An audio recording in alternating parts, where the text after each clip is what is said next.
হযরতে আব্দুল্লাহ আনসারী রাদিয়াল্লাহু তাআলা আনহু মসজিদে সবার পরে যান। সালাম ফেরানো শেষ হয়ে গেলেই তিনি আবার দৌড় দেন বাড়ির দিকে।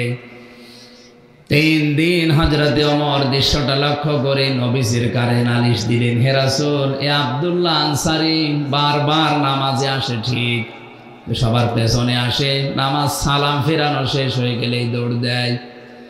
আপনি তো বলেছেন মসজিদে মুনাফিকদের জন্য কষ্ট হবে আর বাজার মুনাফিকদের জন্য আনন্দ লাগবে। আপনি একটু জিজ্ঞাসা করেন তো ওনারকে। আল্লাহর নবী বলেন, আন্দাজে কোনো কথা বলা ধারণা করা ঠিক না, চলো দেখি। 4 জন সাহাবী নিয়ে নবীজি তার বাড়ির সামনে গিয়ে সালাম দিলেন, আসসালামু আলাইকুম ইয়া আহলাল বাইত। বাড়ির ভেতর থেকে 3 দেওয়ার পরে হযরতে আব্দুল্লাহ কাঁপতে কাঁপতে বের হয়ে আসলেন। নবীজি বললেন, আব্দুল্লাহ, তুমি তো জানো আমি নবী যদি কারো উপরে রেগে যায়, রাগ করি, মন খারাপ থাকে, তাকে আল্লাহ জান্নাতে দেবে না। কেন 3 বার ডাকা লাগলো? সাহাবী বলে, হুজুর, আমার কিছু কারণ আছে। বিশ্ব নবী বলেন, ওমর সহ কিছু সাহাবী তোমার নামে নালিশ দিয়েছে। তুমি সবার পেছনে যাও মসজিদে, সবার আগে তুমি নামাজ শেষ করে দৌড় দাও, কারণ কি? সাহাবী বলে, ইয়া রাসূলুল্লাহ, ইয়া হাবিবাল্লাহ, আমি মসজিদে যে আপনার কথা শুনতে আমারও মনে চায়। আমরা স্বামী স্ত্রীর এমন একটা পোশাক আছে শুধু নামাজের, বাকি যে পোশাক আছে এগুলো দিয়ে নামাজ পড়া যায় না। এই জন্য আমার স্ত্রীকে ঘরের মাঝে পাশে একটা গর্ত করে ওখানে আমি রেখে যাই। নামাজটা শেষ করার পরেই আমার মনে হয় শুধু নিজে বাঁচলে হবে না, হালকেও বাঁচাতে হবে। তাড়াতাড়ি করে নামাজ শেষ করেই চলে আসি। ওই পোশাকটা স্ত্রীকে দিয়ে বাকি যে ছেঁড়া ছেঁড়া পোশাক আছে ওইগুলো নিয়ে আমি গর্তের ভেতরে বসে থাকি যতক্ষণ আমার স্ত্রীর নামাজ চলে। আপনি যখন প্রথম এসে ডাক দিয়েছেন তখন আমার স্ত্রীর নামাজে দাঁড়িয়ে, আমি তো জিজ্ঞাসাও করতে পারছি না যে শেষ করে দাও তাড়াতাড়ি, কারণ কথা বলছে কার সাথে? নামাজে দাঁড়ালে মানুষ কথা বলে, বিশ্বাস করেন সরাসরি আল্লাহর সাথে। নবীজি বলেন, সাহাবী, তুমি জিজ্ঞাসা করলে ফাসজুদ ওয়াকতারিব, যে মানুষ কখন আল্লাহর নিকটে হয়ে যায়, যখন মানুষ সেজদা যায় নামাজে, ওই সময় আল্লাহর মাঝে আর বান্দার মাঝে কোনো পর্দা থাকে না। আমার স্ত্রী আল্লাহর সাথে ওদিকে কথা বলছে আর আপনি আমাকে ডাক দিয়েছেন, আমি এখন কি করব? দ্বিতীয়বার সালাম দিলেন, তখনও পর্যন্ত নামাজের শেষ হয়নি। তৃতীয়বার যখন সালাম দিয়েছেন সঙ্গে সঙ্গে ও আমার কাপড়টা ছেড়ে দিয়ে গর্তে প্রবেশ করেছে। এই দেখেন এখনো ভালোভাবে কাপড় পরতেও পারি নাই, জলদি করে চলে এসেছি, আমারে মাফ করেন। নবীজি কেঁদে ফেললেন, পাশে যারা দাঁড়িয়ে আছে সবাই কাঁদতেছে। বিশ্ব নবী বলেন, এত কষ্টে আছো এরপরও তুমি জামাত ত্যাগ করো না। উঠানের দিকে তাকিয়ে দেখলেন একটা শিশু বাচ্চাকে 8-10 বছর বয়স হবে শিকল দিয়ে চেন দিয়ে বেঁধে রেখেছে গাছের সাথে। নবীজি বললেন, তোমার কথা শুনে আমার ভালো লেগেছে, কিন্তু বাচ্চার উপরে জুলুম করো কেন? সাহাবী বলে, ইয়া রাসূলুল্লাহ, এই বাচ্চাটা আমার।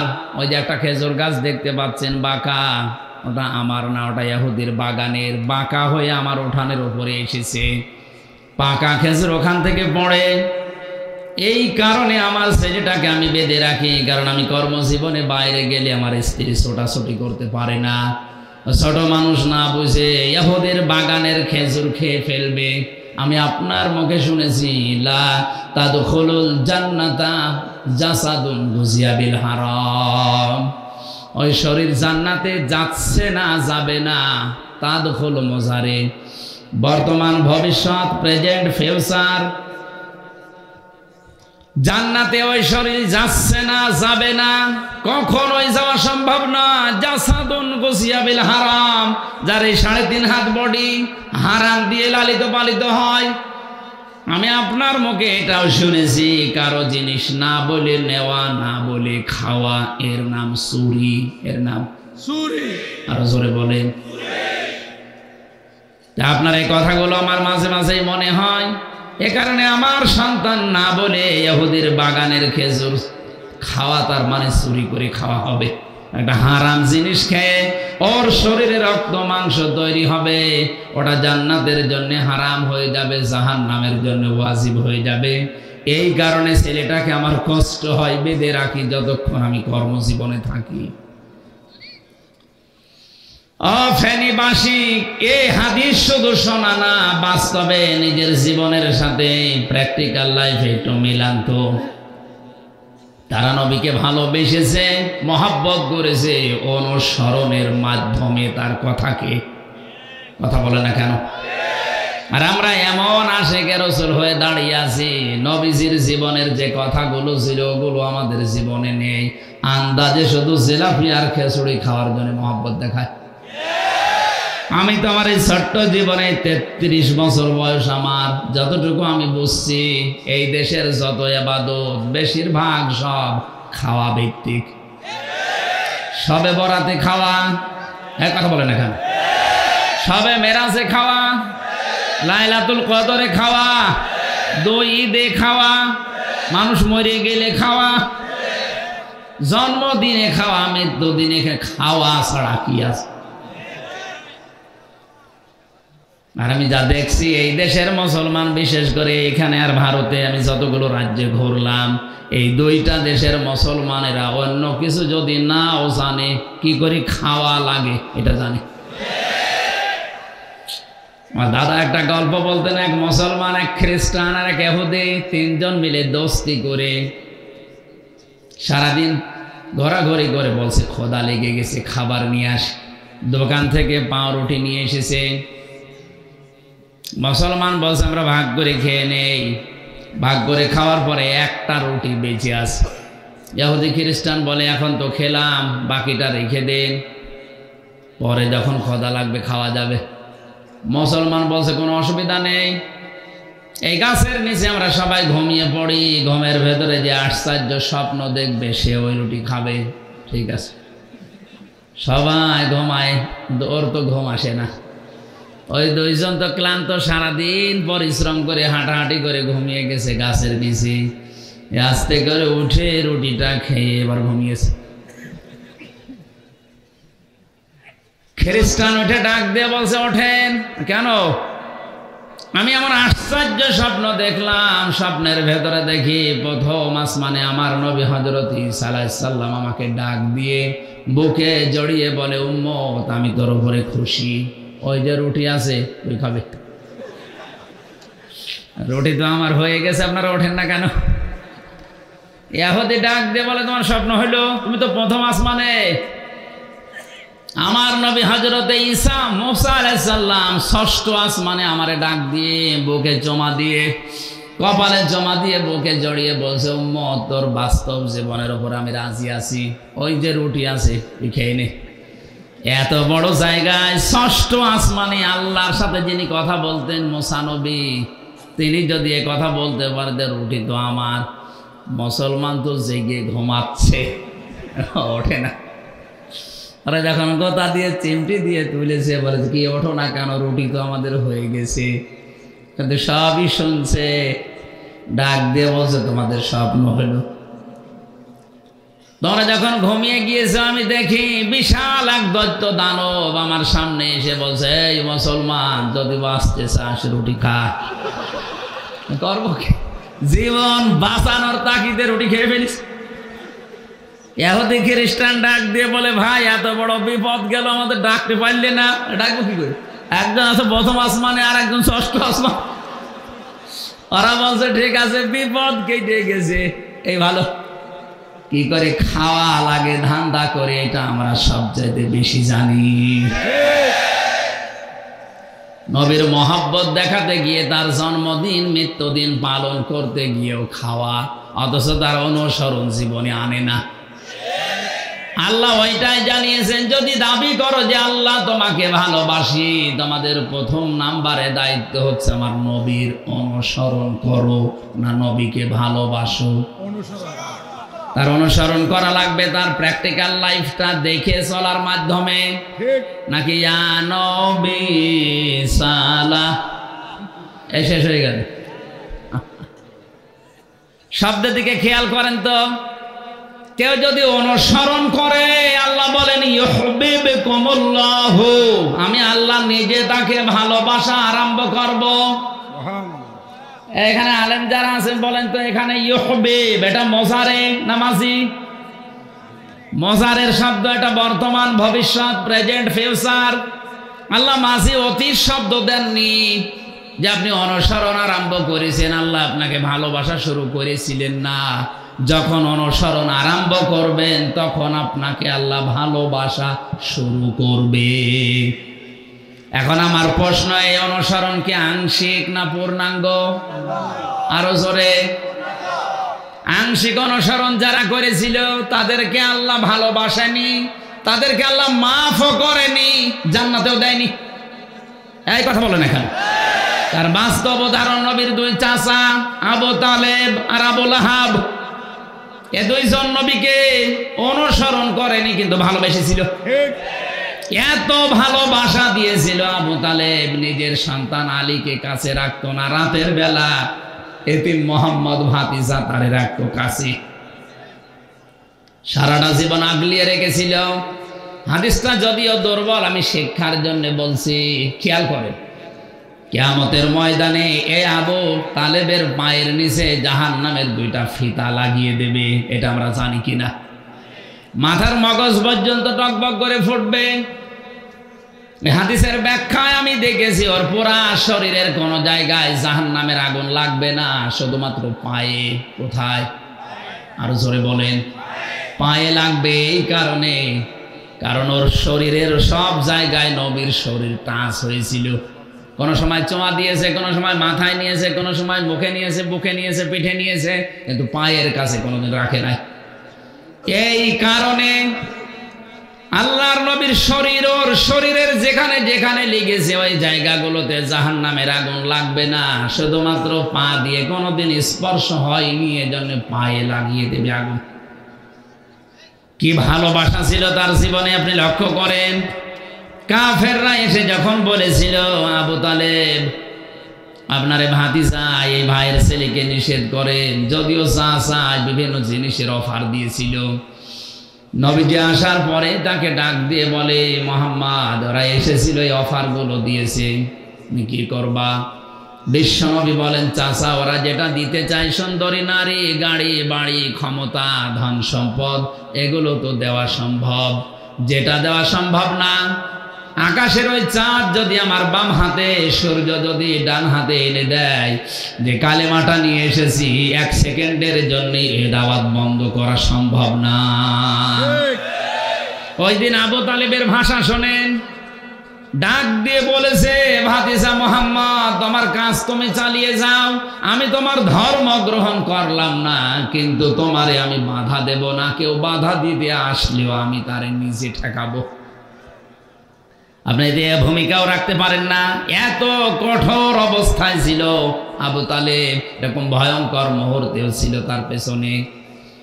এরপরেও লোকটা যেদিন মারা যাচ্ছিল, বিশ্বনবী এসে তার বালিশের কাছে বসে বসে বলেছিলেন, ইয়া আম্মি আবি তালিব কুল লা ইলাহা ইল্লাল্লাহ হাজ্জুল লাকা ইনদাল্লাহি ইয়াউমাল কিয়ামাহ, রাহুল বুখারী। হে চাচা, জোরে বলা লাগবে না, শুধু আমার কানের কাছে মুখ নিয়ে আস্তে করে বলেন লা ইলাহা ইল্লাল্লাহ। আপনি মুহাম্মাদুর রাসূলুল্লাহ বলার দরকার নেই, শুধু আল্লাহর ঘোষণাটা দেন, কিয়ামতের দিন আমি ঝগড়া করে আপনাকে জান্নাতে নিয়ে যাব। পাশে আবু জেহেল আর আবু সুফিয়ান দাঁড়িয়েছিল, ডাক দিয়ে বলে, নেতা পড়বা, সারা জীবন বাপ দাদার ধর্ম অনুসরণ করলে, এখন ভাতিজার নতুন ধর্ম গ্রহণ করে কলঙ্কিত হবা, মানুষ তোমারে ভীরু বলবে, কাপুরুষ বলবে। আবু তালিব ডাক দিয়ে বলে, ভাতিজা মুহাম্মদ আমারে মাফ করে দিও, তোমারে কালেমাটা আমি পড়তে পারলাম না। জোরে বলেন নাউজুবিল্লাহ। নবীজির মন খারাপ হয়ে গেল। সঙ্গে সঙ্গে কোরআনে কারিমের আয়াত আল্লাহ নাযিল করলেন, ইন্নাকা লা তাহদি মান আহাবাবতা ওয়ালাকিন্নাল্লাহা ইয়াহদি মান ইয়াশা ওয়া হুয়া আ'লামু বিল মুহতাদিন। সূরা কাসাসের 56 নম্বর আয়াতে আল্লাহ পাক বলেন, হে নবী আপনি মন খারাপ করেন কেন? হেদায়েত তো আপনার হাতে দেয়নি যে যাকে ইচ্ছা তাকে দিয়ে দেবেন। এই লোকটা আপনার চাচা, আমি জানি সারা জীবন আপনাকে ভালোবাসা দিয়েছে, বুকে আগলিয়ে রেখেছে, কোলে পিঠে নিয়ে মানুষ করেছে, আমি দেখেছি, কিন্তু লোকটা আপনার অনুসরণ করে নাই। এই জন্য আমি আল্লাহ ওকে মাফও করি নাই। হেদায়েত কে পাবে ওটা আপনার চাইতে আমি আল্লাহ ভালো জানি। এরপরেও নবীজি ওর কবরের পাশে দাঁড়িয়ে দুহাত তুলে দোয়া করেছে, রব্বুল আলামিন তুমি আমার চাচা আবু তালেবকে মাফ করে দাও, কারণ তার যে শ্রম, তার যে কষ্ট আমার জীবনে আমি তো দেখেছি, তুমি আমার চাচাকে মাফ করে দাও। সঙ্গে সঙ্গে জিবরাইল এসে বলে, হে নবী হাত নামান। কার জন্য হাত তুলেছেন? মা কানা লিন-নাবিয়্যি ওয়াল্লাযীনা আমানু আইয়াস্তাগফিরু লিল-মুশরিকিন ওয়ালাউ কানু উলি কুরবা মিন বা'দি মা তাবায়্যানা লাহুম আন্নাহুম আসহাবুল জাহিম। সূরা তাওবা 113 নম্বর আয়াত। আল্লাহ পাক বলেন, হে নবী হাত নামান। কার জন্য হাত তুলেছেন? এ লোকটা আপনার চাচা, এটা তো আমি জানি, আপনাকে সারা জীবন ভালোবেসেছি, আমি দেখেছি, কিন্তু লোকটা তো মুশরিক। লোকটা কি? মুশরিক। কোন নবীর জন্য, কোন ইমানদারের জন্য জায়েজ না, শোভনীয় না, উচিত না, এটা বৈধ না যে কোনো মুশরিকের জন্য আমি আল্লাহর কাছে ক্ষমা চাবি। কাকে বলছে? নবীকে। বলেন বলেন। নবীজিকে যদি এ কথা বলতে পারে, ওয়ালাউ কানু উলি কুরবা, যদিও নিকট আত্মীয় হয় এটা আপনার, তাও আপনি পারবেন না। অথচ বাংলাদেশে টাটকা মুশরিক মরে যায়, আমরা দোয়া করে জান্নাতে দিয়ে আসি, মনে হয় কন্ট্রাক্টর নিয়েছে। আর ওরাও পাগল, ওরা মনে করে না এত বড় হুজুর দোয়া করছে আল্লাহ জান্নাত দেবে। নবীর হাত আল্লাহ ফেরত দিচ্ছে, আমির হামজার হাতের উপর বাড়ি মারবে না? কি বিশ্বাসে আরে আছে এই মানুষগুলো। এত ভালোবাসা সারা জীবন দেওয়ার পরে নবীজির হাত যদি আল্লাহ ফেরত দেয়, চাচা মুশরিক, আর টাটকা মুশরিক মরে যায়। 14টা গরু জবাই করে আমরা দোয়া করে জান্নাতে দিয়ে আসছি। জান্নাত বাবার নাকি? এই ধোঁকা দিয়ে বোকা বানিয়ে রেখেছে অনেককে। এটা থেকে বেরিয়ে আসেন। ভালোবাসা দিয়ে যদি জান্নাত পাওয়া যেত, আবু তালেবকে জান্নাত দেওয়া লাগতো। ওর অনুসরণ ছিল না। কি ছিল না? অনুসরণ। আর একজন চাচার নাম আমরা জানি, আবু লাহাব। এই লোকটা এত ভালোবেসেছিল নবীর জন্মের সময়, বিশ্ব নবীর জন্মের দিন ওর নিজের টাকায় ক্রয় করা বাদী দাসী সোয়াইবিয়া এসে ডাক দিয়ে বলেছে, মালিক আপনার মরা ভাই আব্দুল্লাহর একটা সন্তান হয়েছে। আবু লাহাব ডাক দিয়ে বলে, দেখো জীবনে কোনোদিন তুমি আমার কথার অবাধ্য হয়ে বাড়ির বাইরে যাওনি। আজকে কোথায় গিয়েছিলে? যেই বলেছে আপনার মরা ভাই আব্দুল্লাহ, সে যদি থাকতো বেঁচে আজ অনেক খুশি হতো। সে যেহেতু নেই, আমি দৌড়িয়ে গিয়েছিলাম আমিনার ঘরে, তার একটা চাঁদের মতো ফুটফুটে সন্তান এসেছে। এই খবরটা আপনাকে আমি দেওয়ার জন্য দৌড়িয়ে এসেছি। আবু লাহাবের রাগ ছিল, এরপর ওর সঙ্গে সঙ্গে ভাতিজার কথা শোনার পরে ওই সময় ডাক দিয়ে বলেছে, সোয়াইবিয়া আমার ভাই আব্দুল্লাহ থাকলে অনেক খুশি হতো। ভাই যখন নেই, আমি তো এই ছেলেটার চাচা, এত খুশির সংবাদ আমারে দিলে, এই 2টা আঙ্গুল দিয়ে বলেছিল তোরে আমি মুক্ত করে দিলাম, যা তোর আর আমার বাড়িতে কাজ করা লাগবে না। বলেন তো কত ভালোবাসা থাকলে নিজের টাকায় কেনা এত বড় একটা বাদীকে মুক্ত করে দিতে পারে? আপনি তো 2 টাকাও দিতে চান না। ভালোবাসা কম ছিল না, কিন্তু তার বিরুদ্ধে আমার আল্লাহ কোরআনের আয়াত নাজিল করেছে। যখনই বিশ্বনবী কালেমার দাওয়াত দিয়েছে, লোকটা অনুসরণ করে নাই, আগের ভালোবাসাও ভুলে গেছে, অনুসরণ বাদ দিয়ে পাথর মেরেছে। কথা বলে না কেন? তাব্বালাকা লিহাযা জামাতানা, পাহাড়ের ওই পাদদেশে দাঁড়িয়ে এই লোকটাই সর্বপ্রথম পাথর তুলে নবীর দিকে এইভাবে নিক্ষেপ করেছিল। তাফসিরে হাক্কানিতে আমি পড়েছি, পাথরটা নবীজির শরীরে লাগে নাই, সামনে পড়েছিল। খেয়াল করেন আলেম যারা আছেন, পাথরটা কিন্তু নবীর শরীরে লাগে নাই, সামনে পড়েছিল।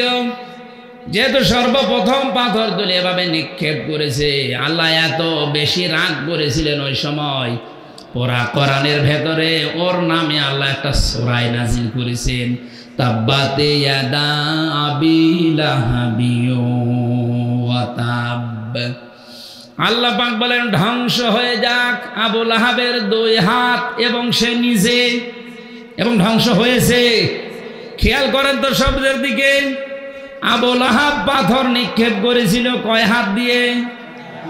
আল্লাহ এখানে কয় হাতের নাম দিয়েছেন? ইয়াদা নিয়েছিল, শব্দটা নুন পড়ে গেছে। ইয়াদা শব্দের শাব্দিক অর্থ হচ্ছে দুই হাত। আল্লাহ অবিচার করে ফেলেছে আবু লাহাবের উপরে। ভালো করে বলেন না, মানে ও তো পাথর নিক্ষেপ করেছিল এক হাত দিয়ে, ধ্বংস করলে এক হাত করবে, দুই হাত করলো কেন? আপনি যে কোনো জিনিস এভাবে তুলে যদি ছুঁড়ে মারতে চান, দেখবেন এক হাত দিয়ে হয় না, এ হাতও নড়াচড়া করে। কথা বলেন না কেন? আল্লাহ পাকে এটাও সহ্য করেন নবীর বিরুদ্ধে। এ হাত দিয়ে যদিও পাথর মেরেছে, পাথরটা শরীরে না লেগে সামনে পড়েছিল, কিন্তু এই হাত কিছুই করে নাই, শুধু নড়াচড়া করে সাপোর্ট দিয়েছে। এই জন্য এই হাতও আল্লাহ ধ্বংস করে দিয়েছে। আজ বিশ্বে যারা বিশ্ব নবী এবং তার আলেমদের বিরুদ্ধে এই হাত, ক্ষমতার হাত, সম্পদের হাত ব্যবহার করছেন, আর পেছন দরজা দিয়ে বাম হাতের মতো অনেকেই নাড়াচাড়া দিয়ে সাপোর্ট দিচ্ছেন। আমি নিচে নামলাম না, এরপরেও যদি না বোঝার ভান করে থাকেন, এদিকে আসেন। ওর যদি দুই হাতি ধ্বংস হয়ে যায়, আপনার কিছু থাকবে? ওর শুধু ধ্বংস হয়েছে তা না, মা গনা আনুহু মালুহু ওয়া মা কাসাব। ও যা অর্জন করেছিল সম্পদ, ক্ষমতাও, কিন্তু মন্ত্রী ছিল, ওর কিচ্ছু কাজে আসে না নবীর বিরুদ্ধে অবস্থান নেওয়ার কারণে। ওর ভালোবাসা জীবনে কম ছিল? আরো জোরে বলেন। ও যে জাহান্নামে গেছে, আর কারো ফতোয়া লাগবে?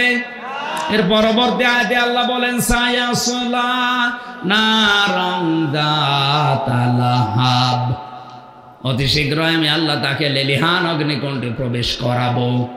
আল্লাহ যদি বলেন প্রবেশ করাবো, এখানে কোনো সন্দেহ?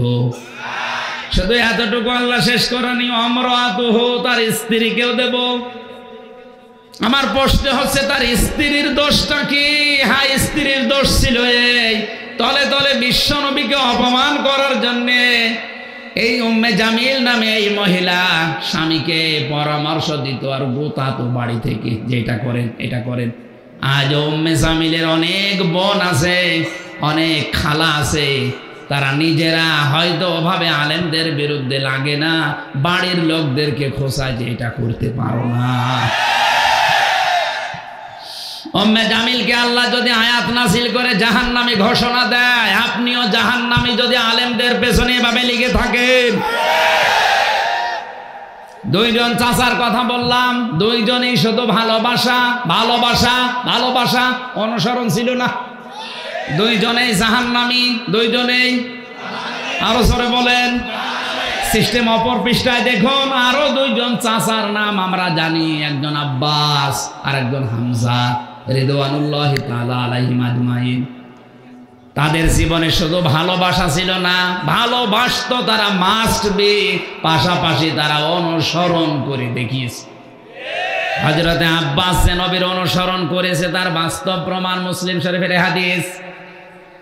عن عباس رضي الله تعالى عنه قال قال النبي صلى الله عليه وسلم من سقى طعم الإيمان من رضي بالله ربا وبالإسلام دينا وبمحمد صلى الله عليه وسلم نبيا ورسولا رواه مسلم। এই কথা বলেন কেন? হযরতে আব্বাস থেকে বর্ণিত, তিনি বলেন কেউ যদি ঈমানের স্বাদ পেতে চায়, দুনিয়ায় তিনটা কাজ তাকে করা লাগবে। এক নম্বরে যে আল্লাহকে রব পেয়ে খুশি আছে। এই হাদিসের প্রথম অংশ পড়ার পরে আমি যেটা বুঝি, বাংলাদেশের 96% মুসলমান ঠিক আছে, কিন্তু 6% মানুষও আল্লাহকে রব পেয়ে খুশি নেই। এখন যদি বলেন এত বেশি ডিফারেন্স, হ্যাঁ এত বেশি ডিফারেন্স আপনি হিসাব করে দেখেন। আল্লাহকে রব পেয়ে যারা খুশি, রবের অর্থ 19টা। এর প্রথম অর্থ রব মানে আইনদাতা। রব মানে আমি কি এগুলো বানাচ্ছি না? রব মানে আইনদাতা, যিনি বানিয়েছে তার আইন চলবে, এটাই ফাইনাল। অথচ 53 বছর পার হয়ে গেল, দেশটা স্বাধীন হয়েছে, 96% আমরা মুসলমান বাস করি। ওই রবের একটা আইনও আজও এদেশে কায়েম নেই। আপনি রবকে রব পেয়ে খুশি আছেন কি করে? খালি মুখের কথা। আমার মাঝে মাঝে দাদা, আমার দেলখানায় থাকতে আমার দাদাটা মারা গেছে, অনেক কিছু গল্প বলতো শিক্ষামূলক। বলতো হামজা, এদেশে 96% মুসলমান, ওটা শুধু আদমশুমারিতে আর ওই আগা কাটা আছে, তাছাড়া 96% মুসলমান না। 51% যদি মুসলমান বাংলাদেশে মান রাদিয়া বিল্লাহি রব্বা, এই হাদিস অনুযায়ী তৈরি হয়ে যায়, এই দেশে আল্লাহর আইন ছাড়া অন্য কিছু চলার কথা না।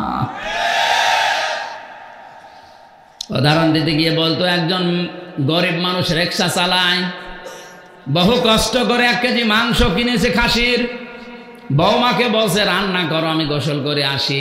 রান্না কমপ্লিট করে চিন্তা করছে দেখি কেমন লাগে, খেতে খেতে প্রায় সব খেয়ে ফেলিস। শ্বশুর এসে বলছে কই দাও, মোলা দিয়েছে, আলু দিয়েছে, কিন্তু গোশত দেয় না। ডাক দিয়ে বলছে কই আসল জিনিস? শ্বশুর আব্বা বলবো কি, আপনি যখন গোসল করতে গেলেন, আমি রান্না কমপ্লিট করার পরে ঢাকনা দিয়ে ঢেকে রেখে পানি আনতে গেছি, পানি এনে দেখি ওই যে দুষ্টু বিড়াল সব খেয়ে ফেলিস, আর নেই। শ্বশুর মনে মনে চিন্তা করছে 1 কেজি মাংস রান্না কমপ্লিট, ঢাকনা দিয়ে ঢেকে রেখেছে, পানি আনতে গেল কয় মিনিট লাগে, এর ভেতরে বিড়াল খেয়ে ফেললো। একই বিড়াল পাশে তাকিয়ে দেখে মিউ মিউ করছে, চেপে ধরিস। 4 হাত পা রাইট করে রশি দিয়ে বেঁধেছে, দাড়ি পাল লাইনে ওজন দিয়ে দেখে 1 কেজি। বলছে বৌমা, এটা যদি বিড়াল হয় তাহলে সে মাংস কই? কারণ এই বিড়াল যদি 1 কেজি মাংস খায়, ওজন হবে 2 কেজি। আর এটা যদি মাংস হয় তাহলে বিড়াল কই? 96% মুসলমান, শুধু আদমশুমারি আর ওই মুসলমানি দেওয়া এই। আর এখন তো অনেকেই, বিশেষ করে এই দেশে মুসলমানি দেওয়াকে এমন কায়দায় নিয়ে গেছে, এটা একটা ব্যবসা বানিয়েছে। 20 বছর ছেলের বয়স, মুসলমানি দেয় না। কি চাচা, এত বড় ছেলে, টাকা পাবো কোথায়? টাকা নেই আমার, ওরও এই জন্য। একটা ছেলে মুসলমানি দিতে কয় টাকা লাগে? হ্যাঁ, 1000 টাকা দিলে গোড়া থেকে কেটে বাদ দিত। 200 টাকা দিলে কেটে দেয় 1000, 5টা মুসলমান হয়ে যায়। মুসলমানি দিতে পারছে না, কারণ কি এখনো বন ভাষণ করবে, পিকনিক করবে, টাকা কালেকশন করবে, এই কারণে। শেষ পর্যন্ত এনজিও ব্যারাক বিভিন্ন সংস্থার কাছে টাকা নেয় সুদে, 50,000 টাকা নিয়ে 3 দিন মাইকিং করছে যে আমার তাগড়া ছেলের মুসলমানি দিয়েছে। টাকা পয়সা তো কম ওঠে না, ভালো উঠেছে। সকালে 4 দোকানে বসে হাসতেছে, লোকজন বলে কি চাচা এত খুশি? বলছে বাবাজি, জানতাম না যে ব্যবসায় এত লাভ, মনে হচ্ছে আমি আরেকবার দিই। কি ব্যবসা পেয়েছে, এইটার নাম মুসলমানি। এইটা কেটে দিলে যদি মানুষ মুসলমান হয়, তাহলে ছাগল কি? ছাগল মুসলমান না? আমি হাসির খোরাকি দেওয়ার জন্য বলি নাই। 96% মুসলমান আমরা দাবি করছি, সারা বিশ্বে আমাদেরকে এ নামে জানে, যেখানে মুসলমান 96%। অথচ মানজাকাত আমাল ঈমান, আমরা ঈমানের স্বাদ পাই না, কারণ আল্লাহকে আমরা রব পেয়ে খুশি না। হযরতে আব্বাস রাদিয়াল্লাহু তাআলা আনহু আল্লাহকে রব পেয়ে খুশি। কথা বলেন না কেন? উনি আল্লাহকে রব পেয়ে খুশি ছিলেন। দ্বিতীয় নম্বরে ইসলামকে জীবন ব্যবস্থা হিসাবে পেয়ে উনি খুশি ছিলেন। আল্লাহর নবীকে আদর্শ পেয়ে উনি খুশি ছিলেন। এই জন্য তিনি ইমানের স্বাদ পেয়ে এই হাদিসটা বর্ণনা করেছেন। জোরে বলেন সুবহানাল্লাহ। উনি যে জান্নাতি তার প্রমাণ সূরা বাইয়ানার শেষ আয়াত, আল্লাহ পাক সাহাবীদের জন্য এই আয়াতটা নাযিল করেছেন, রাদিয়াল্লাহু আনহুম ওয়া রাদু আন। আমি আল্লাহ এদের উপরে রাজি হয়ে গেছি, এরা যেমন আমার উপরে রাজি। তার মানে হযরতে আব্বাস শুধু ভালোবাসা দেননি, পাশাপাশি তিনি নবীর অনুসরণ করে দেখিয়েছেন, এই জন্য জান্নাতি। কথা বলেন না কেন? আর একজন চাচার দিকে তাকান, হযরতে হামজা। উনি শুধু ভালোবেসেছেন তা না, তার জীবনী পড়তে গিয়ে দেখেছি তাকে 70 টুকরা করেছে, তার লজ্জা স্থান পর্যন্ত 3 টুকরা করেছে, এরপরেও তিনি নবীর আদর্শ ছেড়ে দেননি। কথা বলে না কেন? উনি নবীকে ভালোবেসেছেন একদিকে, এ ভালোবাসার প্রমাণ দিতে গিয়ে জীবন পর্যন্ত দিয়েছেন। আল্লাহর নবীর আদর্শটা এত বেশি অনুপ্রাণিত হয়ে গ্রহণ করেছিলেন, যেদিন নবীজির মাথা ফাটা অবস্থায় দেখলেন, স্বীকার করে বাড়িতে আসার পরে তার স্ত্রী মুখ ভার করে বসে আছে, ডাক দিয়ে বলে, স্ত্রী মুখ ভার করে আসো। বলে, মুখ ভার করবো না, তোমার এতিম ভাতিজা মোহাম্মদকে আবু জেহেল রড দিয়ে মাথার উপরে পিটিয়ে রক্ত বের করে দিয়ে কাবার পাশে শুইয়ে রেখেছে। ওই অবস্থায় তীর ধনুক নিয়ে আবু জেহেলকে ওইভাবে আঘাত করার পরে নবীর কাছে গিয়েছে, ডাক দিয়ে বলে, মোহাম্মদ তোমাকে যেভাবে মেরেছিল আমি ঠিক ওইভাবেই মেরে এসেছি, তুমি কি খুশি হয়েছো? বিশ্ব নবী বলেন, চাচা আমি খুশি হতে পারলাম না। হামজা ডাক দিয়ে বলে, ভাতিজা কি করলে তুমি খুশি হবে বলো, আমি আজকে তাই করব। নবীজি বলেছিলেন, চাচা আপনি কি সত্যি আমাকে খুশি দেখতে চান? বলে, হ্যাঁ। আবু জেহেল না, এরকম হাজারো আবু জেহেলের মাথা ফাটিয়ে প্রতিশোধ নিলে আমি খুশি না। যদি আপনি আমার আদর্শটা মেনে নেন, আমার আনিত কালেমা যদি পড়তে পারেন, আমি খুশি হয়ে যাব। হযরতে হামজা ওই দিনই বলেছে, ভাতিজা প্রতিশোধে যখন তুমি বিশ্বাসী না, তোমার চরিত্র তো আমি আগেই জানি, পেছনের দিকে আমি আর তাকালাম না, সব কিছু ছেড়ে দিয়ে তোমার আদর্শে অনুপ্রাণিত হয়ে আমি তোমার কালেমা স্বীকার করে নিলাম। হযরতে হামজাকে 70 টুকরা করে তার কলিজা বের করে চিবিয়েছে, 3 টুকরা করেছে লজ্জা স্থানের পরেও তিনি ছেড়ে যাননি। তিনি জান্নাতি না জাহান্নামী? তিনি যে জান্নাতি তার প্রমাণ কোরআনে কারীম। হযরতে হামজার ছোট একটা মেয়ে ছিল, জীবনী পড়তে গিয়ে দেখলাম সে এসে বলছে, হে রাসূল, হে আমার চাচাতো ভাই, আমার বাবা শহীদ হয়েছে, আমি শুনেছি বাবা শহীদ হয়েছে, আপনি আমারে বলেন বাবা শহীদ হলে তো জান্নাত পাওয়ার কথা, কারণ আমি কোরআনে পড়েছি, আলা তাহসাবান্নাল্লাযীনা কুতিলু ফি সাবিলিল্লাহি আমওয়াতা বাল আহইয়াউন ইনদা রাব্বিহিম ইরযাকুন। সূরা আলে ইমরানে আল্লাহ পাক বলেন, হে নবী, যারা আমি আল্লাহর রাস্তায় শহীদ হয়, যাদেরকে হত্যা করা হয়, মানুষগুলোকে আপনি মৃত বলবেন না, এরা জীবিত। শুধু জীবিত না, এরা আমি আল্লাহর কাছে খাবার খাই। জোরে বলেন সুবহানাল্লাহ। হযরতে হামজা যে খাবার খেয়েছেন তার প্রমাণ হচ্ছে, মেয়েটা ডাক দিয়ে বলে, আমার বাবা জান্নাতে, এটা আমি দেখতে চাই। বিশ্বনবী বলেন, বোন আমার জান্নাতে আছে, আমি এখন দেখাবো কি করে। হঠাৎ করে আকাশের দিকে তাকিয়ে ছোট মেয়েটা বলছে, আব্বু আমি এখানে। বিশ্বনবী বলেন, বোন কাকে ডাক দাও? মেয়েটা বলে, ইয়া রাসূলুল্লাহ, ওই যে আকাশের দিকে তাকিয়ে দেখলাম কিছু পাখিদের সাথে আমার বাবা পাখা লাগিয়ে উঠছে। নবীজি বলেন, বোন আমার ওটা আকাশ না, ওটা আল্লাহর জান্নাত। ফেরেশতাদের সাথে তোমার বাবা পাখা লাগিয়ে জান্নাতের ভেতরে ভ্রমণ করছে। হযরতে হামজা এতটুকু শেষ করেননি। কোন মানুষ যদি মারা যায় ঈমান নিয়ে, সে কবরে থাকবে, ঘুমিয়ে থাকবে, কিয়ামতের দিন একবারে উঠবে, এতটুকুই শেষ, আর কিছু নেই। যারা আলেম আছে তাদেরকে বলছে, রশিদ ভাই যারা ঈমান নিয়ে মারা যাবে, কবরে থাকবে, ঘুমিয়ে থাকবে, কিয়ামতের যেদিন সিংহায় ফৎকার দেওয়া হবে ওই দিন উঠবে। আর কিছু আছে? নেই। কিন্তু কেউ যদি শহীদ হয়, শাহাদতের মরণ পায়, এই লোকটা মরণের পরে ঘুমাবে না, ওই লোকটা জীবিত এবং আল্লাহ নিজে তাদেরকে খাবার খাওয়াবে। আমরা জানি মানুষ ঘুমিয়ে থাকলে খাবার খাওয়া লাগে না, বলেন বলেন। জেগে থাকলে খাবার খাওয়া লাগে, আর খাবার খেলে রক্ত গোশত মাংস তৈরি হয়। হযরতে হামজাকে যেখানে কবর দিয়েছে 30 বছর পরে কবরটা ভেঙে গিয়েছিল। মদিনা একবার প্রচন্ড ঢল হওয়ার কারণে পানির সাথে রক্ত ভেসে আসছিল। ওই সময় যারা তার সাথে যুদ্ধ করেছিল তাদের এখন মুরব্বী হয়ে গেছে। রক্ত অনুসন্ধান করতে গিয়ে দেখে 30 বছর আগে উহুদের ময়দানে হযরতে হামজাকে যত টুকরা টুকরা করেছিল সেই সমস্ত জায়গা থেকে তাজা রক্ত ফিনকি দিয়ে বের হচ্ছে। মানে যদি খাবার না খাবে এতে রক্ত এলো কোথায়? এক কথা বলেছে না কেন? এই জন্য পৃথিবীতে যারা শহীদ হচ্ছে, যারা শাহাদতের মরণ পাচ্ছে, যারা গুম হয়ে যাচ্ছে, যাদেরকে বিনা কারণে হত্যা করা হচ্ছে, আপনি মৃত বলবেন না। আর ওদেরকে আল্লাহ এমনিতে এভাবে মরণও দেয় না।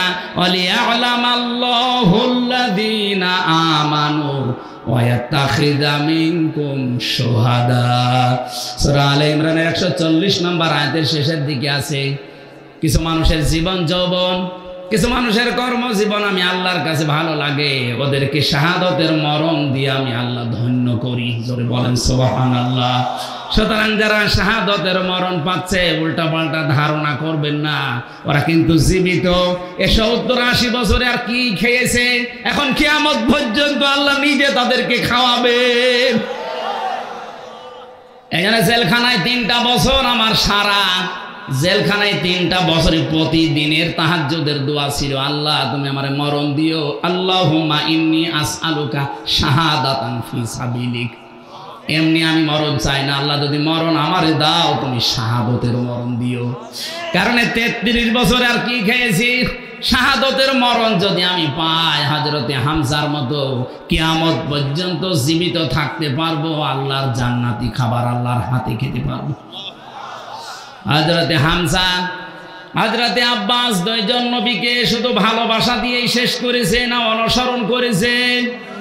এখানে 2 জন জান্নাতি আর আগের 2 জন আপনার এখনো বিবেক খোলে না, খালি ভালোবাসা দিয়ে শেষ করে দেবেন।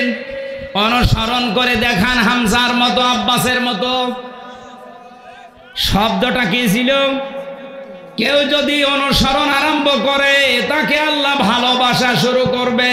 এখন এই অনুসরণ কি আংশিক না পূর্ণাঙ্গ?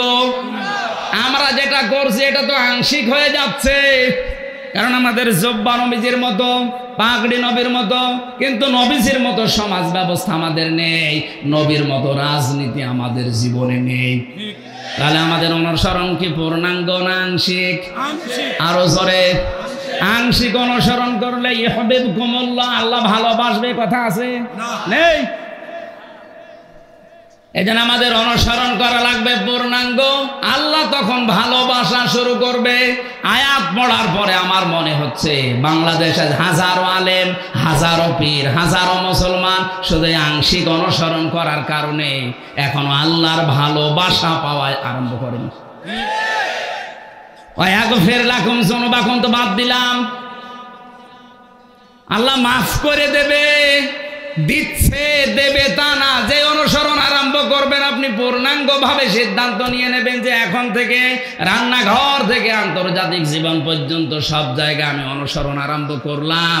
আপনাকে তখন আল্লাহ ভালোবাসা শুরু করলে, আল্লাহ যদি কাউকে ভালোবাসে ওর জীবনের অপরাধ রাখে না, জাম্বন না দিয়ে যুনুবাকুম দিয়েছেন, সব গুনাহ আল্লাহ মাফ করে দেবে। জোরে বলেন সুবহানাল্লাহ। উনি যে মাফ করবে তার প্রমাণ ওনার এই 2টা নাম, আল্লাহু গফুরুর রহিম।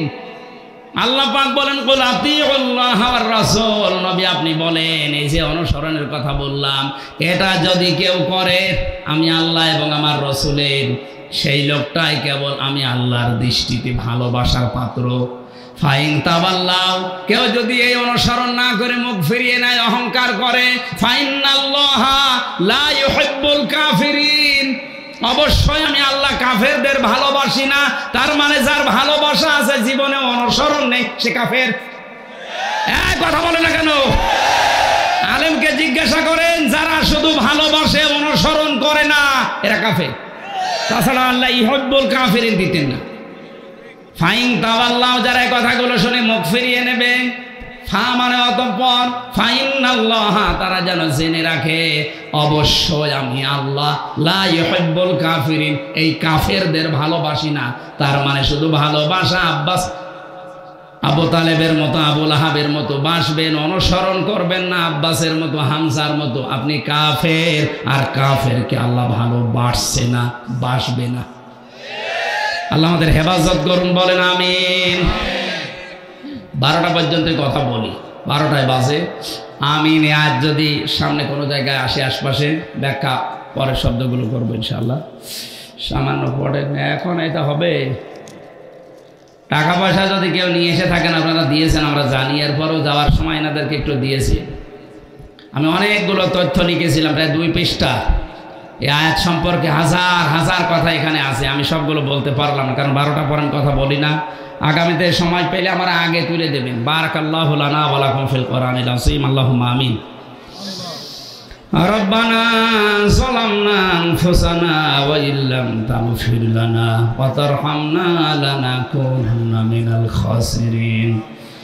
রব্বুল আলামিন, ফেনী জেলার এই ময়দানের দিকে তাকিয়ে দেখো, হাজার হাজার বান্দা বান্দি কোরআনে কারীম রাত 12টা পার হয়ে গেছে, চাতক পাখির মতো তাকিয়ে আছে। তাফসীরুল কোরআন মাহফিলে যতটুকু বোঝার চেষ্টা চালিয়েছি আমরা, যতটুকু বুঝেছি, প্র্যাকটিক্যাল লাইফে আমল করার তৌফিক দাও। সওয়াব যদি দিয়েই থাকো, কোটি কোটি গুণে বাড়িয়ে নবীর রওজায় পৌঁছিয়ে দাও। তাম দুনিয়ার মাটির নিচে যারা ঈমান নিয়ে ঘুমিয়ে গেল, আল্লাহ এদেরকে মাফ করে দাও। এই মোনাজাতটা বসে করেন ভাই, মোনাজাতটা বসে করেন, বসেন।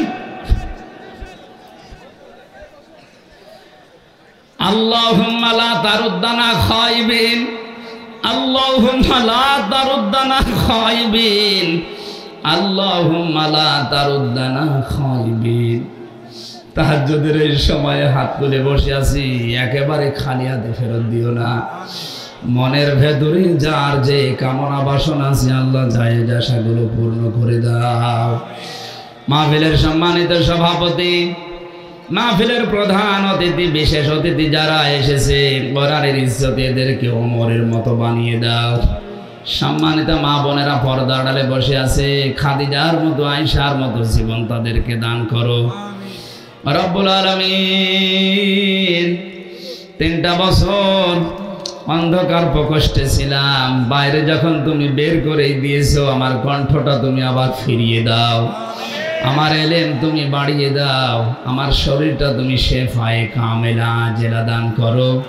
সহজ সরল ভাষায় কোরআনের কথাগুলো তোমার বান্দা বান্দীদেরকে বলতে পারি অল্প সময়, সেই তৌফিক ভিক্ষা দাও। বারাকাল্লাহু লানা ওয়া লাকুম ফিল কোরআনিল আযীম। প্রশাসনের যে ভাইগুলো আজকের মাহফিলের জন্য সহযোগিতার হাত বাড়িয়েছে, বিভিন্ন কায়দায় যারা সাহায্য করেছে, কবুল করো। এই ফেনী জেলার মাটির নিচে যত মানুষ ঘুমিয়ে আছে, আল্লাহ এই মানুষগুলোকে মেহেরবানি করে কোরআনের ইজ্জতে কবর জান্নাত বানিয়ে দাও। আমার দেলাওয়ার হোসেন ফরাদ ভাই সহ, মাওলানা মামুনুর রশিদ সহ, নাম না জানা যত আলেম এখানে আছে, আল্লাহ আলেমদের মর্যাদা বাড়িয়ে দাও। আগামীতে এই মাহফিলটা কোরআনের ইজ্জতে বিশাল আকারে কবুল করে নাও। সুবহান রাব্বিকা রাব্বিল ইজ্জাতি আম্মা ইয়াসিফুন ওয়া সালামুন আলাল মুরসালিন। আল্লাহ তাআলা হুযায়ফা বিন আশরাফ রুহাব এই শিশুর জন্য দোয়া চেয়েছে, আল্লাহ তুমি এই শিশুটাকে হযরতে নতুন একটা নাম দিয়েছে, আল্লাহ তুমি নামের বরকত তার জীবনে দান করো। মরণ কখন আসে আমরা জানি না, যখনই মরণ আসবে একবার হলেও যেন পড়ি লা ইলাহা ইল্লাল্লাহু মুহাম্মাদুর রাসূলুল্লাহ।